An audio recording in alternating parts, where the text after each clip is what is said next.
ஆயுள் ரேகையில் ஏற்படும் கிளை ரேகைகளில் ஒன்று தீர்க்கம் பெற்றிருந்தால் அக்கிளை தோன்றிய வயதில் பணவசதிகள் உண்டாகும், புதிய தொழில் ஆரம்பிப்பார், 4 கால் ஜீவன் சேர்க்கை, வாகனம் வாங்குதல், பூமி பொருள் ஆபரண சேர்க்கை, திருமணம், குழந்தை பேறு, வீடு கட்டுதல், படித்து பட்டம் பெறுதல் போன்றவற்றில் ஏதாவது ஒன்று உண்டாகும்.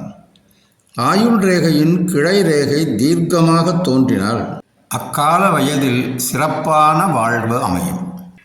அரசாங்கத்தில் அதிகாரமிக்க உயர் பதவி கிடைக்கும்.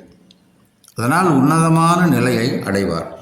ஆயுள் ரேகையின் கிளை ஒன்று சனிமேட்டை அடைந்தால் அவர் ஜோதிடம், ஆருடம், போதகர், பூசாரி, குறிசொல்லும், கோடாங்கி போன்ற வேலை செய்வார்.